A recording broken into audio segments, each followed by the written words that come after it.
If your pepper plants are covered with flowers but still refuse to grow peppers, then there's a good chance you are making one of the most common summer gardening mistakes, and the worst part is that most people never realize it.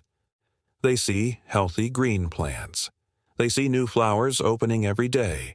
They assume everything is going perfectly.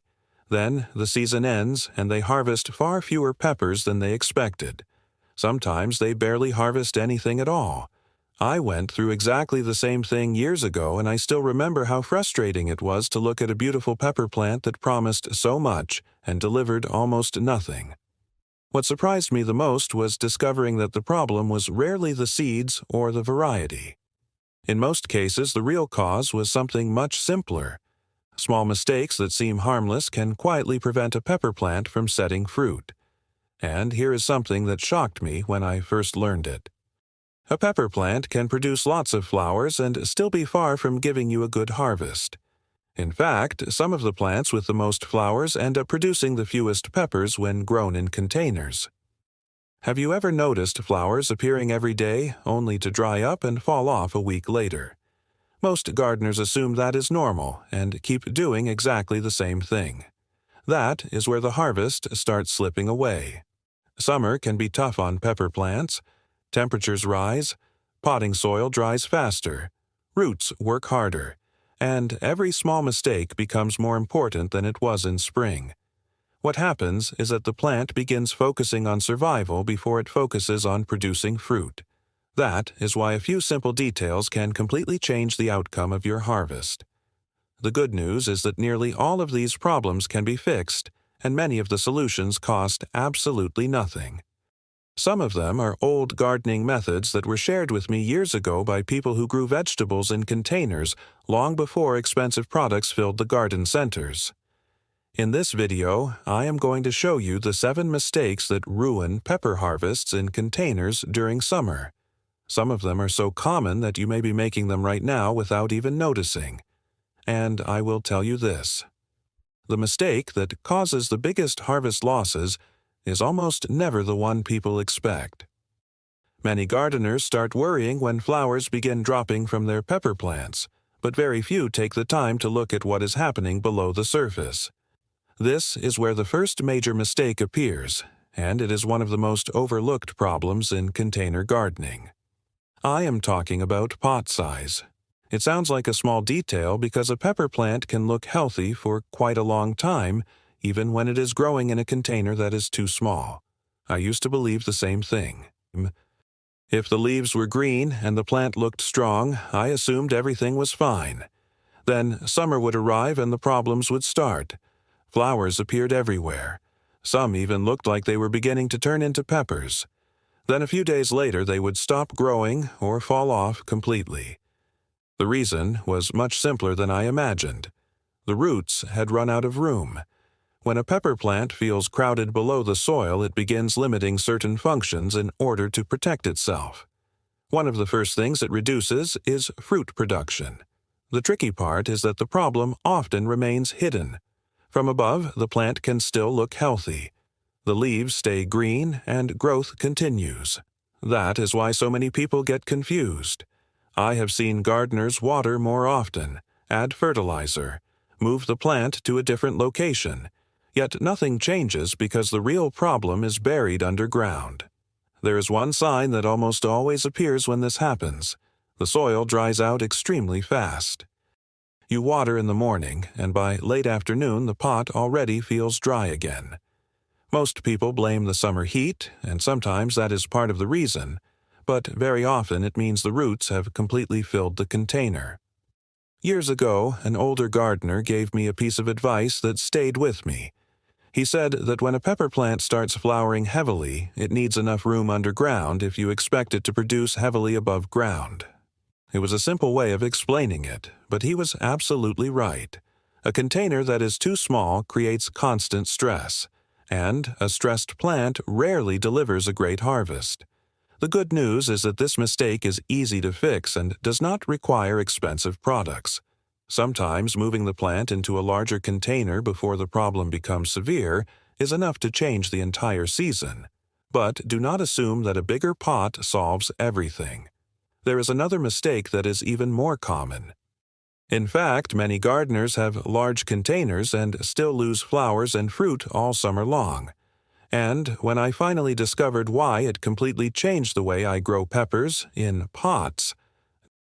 If your pepper plants are already growing in large containers and the flowers are still falling off, then it is time to look at the second mistake. This one is incredibly common because most people do it while trying to help their plants. I am talking about inconsistent watering, and I do not mean simply watering too little. Very often, the real problem is allowing the soil to swing back and forth between being extremely dry and soaking wet. I made this mistake myself for years without realizing it. Whenever I saw dry soil, I would give the plant a heavy watering and assume everything was solved. The leaves perked up. The plant looked happier. I felt confident that I had fixed the issue.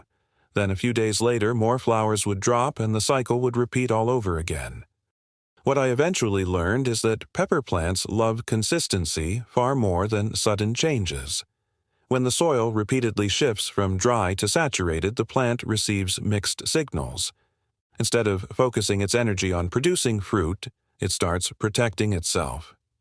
And one of the easiest ways for the plant to save energy is by dropping flowers. The frustrating part is that the plant can still appear healthy.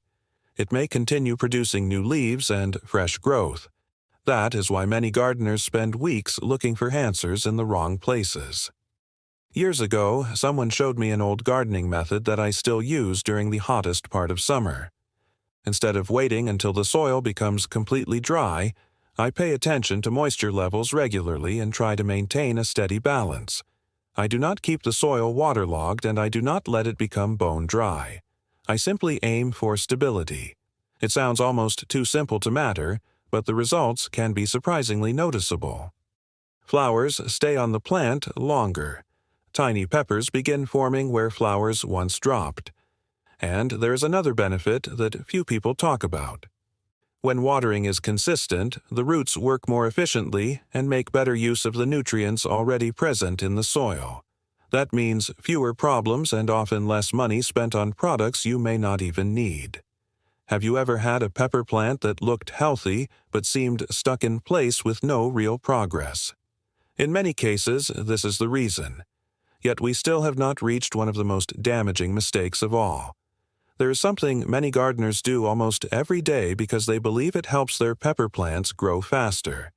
In reality, it can dramatically reduce fruit production.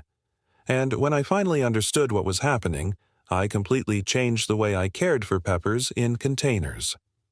Now we come to a mistake that often goes unnoticed because it comes from a good place. Most gardeners see flowers but no peppers and decide that the plant needs more food. It seems logical. If the plant is struggling, then adding fertilizer should help. That is exactly what I used to think. Every time a pepper plant looked slow or unproductive, I reached for a fertilizer and tried to encourage more growth. For a while, I even believed it was working. The leaves became darker green. The plant looked bigger and stronger. New branches appeared everywhere. But then I started noticing something strange. There were more leaves, more stems, sometimes even more flowers. Yet the number of actual peppers remained disappointing. That was when I realized that more fertilizer does not always mean more fruit. In fact, too much feeding can sometimes create the opposite result.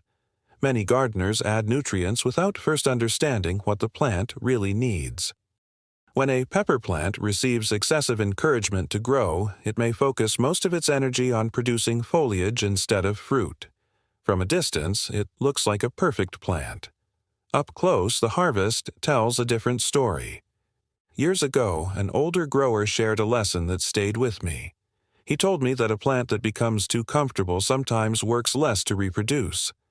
At the time, it sounded like a strange idea, but after seeing it happen again and again, I understood exactly what he meant. This is why balance matters far more than excess. Many times the solution is not more products but better growing conditions. And that brings us to another factor that many people overlook: sunlight. I have seen pepper plants growing on balconies and patios where they receive plenty of light throughout the day but not enough direct sunlight during the most important hours. The plants survive. They grow. They flower. But they struggle to produce a heavy crop of peppers. What surprised me was how much difference a simple change in location could make. Sometimes moving a container just a few feet can improve fruit production without spending a single dollar. I like solutions like that because they are simple and practical. When a pepper plant receives the right amount of direct sun, it often holds on to more flowers and develops stronger fruit. But do not relax just yet, because another problem appears when the hottest part of summer arrives. And this one can cause flowers to drop even when everything else seems to be done correctly. Most gardeners believe there is nothing they can do about it, but there is an old method that I learned years ago, and it still works surprisingly well today. When the hottest part of summer arrives, many gardeners begin noticing something that feels impossible to explain. The pepper plant looks healthy. The container is large enough. Watering seems consistent. The plant receives plenty of sunlight. Yet flowers suddenly begin drying up or falling off before they can turn into peppers. For a long time, I assumed this was simply part of summer and that there was nothing I could do except wait for cooler weather. But I was wrong. Extreme heat can cause far more damage than most people realize, and this brings us to one of the least discussed mistakes in container gardening: allowing the container itself to become too hot. Most people pay attention to the leaves and flowers, but very few think about what is happening around the roots. When a pot sits under intense summer sun for hours at a time, the root zone can become much hotter than expected. And when roots are under constant heat stress, the plant starts making survival decisions. One of those decisions is reducing fruit production. The frustrating part is that the symptoms are often delayed. A plant may look perfectly fine for several days before flowers suddenly begin dropping. That is why so many gardeners struggle to connect the problem to heat around the roots. Years ago, an experienced gardener showed me a simple trick that I still use every summer.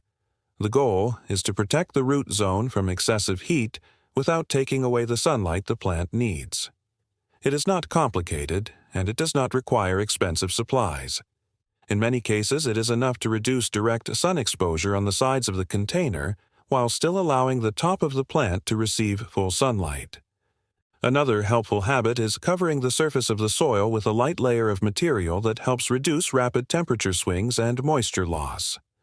It sounds like a small adjustment, but I have seen it make a remarkable difference. And here is something that surprises many people. Even gardeners who water correctly can still lose flowers if root temperatures remain too high. That is why this step works together with proper watering rather than replacing it. Cooler roots often lead to steadier growth and better fruit set. Very few people pay attention to this detail, which is why many summer harvests end up smaller than they should be. But we still have not reached one of the biggest reasons pepper flowers fail to become fruit. In fact, this next mistake can affect your plants even when everything we have discussed so far is done correctly. And when I finally discovered what was happening, it explained why some gardeners harvested baskets of peppers, while others harvested only a handful from plants that looked almost identical. Now, we come to one of the most confusing problems container gardeners face. The plant looks healthy. New flowers keep appearing. The container is large enough. Watering is under control. The roots are protected from excessive heat.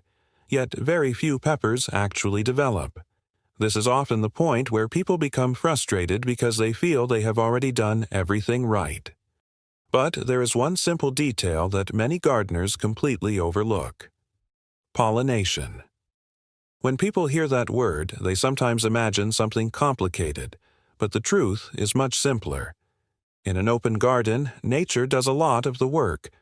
Wind moves through the plants. Bees and other insects visit the flowers. Everything happens naturally. But on balconies, patios, and small urban growing spaces, the situation can be very different. Flowers may open beautifully but receive much less help completing the process that leads to fruit production. I discovered this after several disappointing seasons. My pepper plants were covered with flowers, yet the harvest never matched what I expected. Then, an older gardener shared a simple method with me that changed everything. He told me to spend a little time observing the flowers and to give the plant a gentle helping hand when necessary. Nothing complicated, nothing expensive, just a small action at the right moment.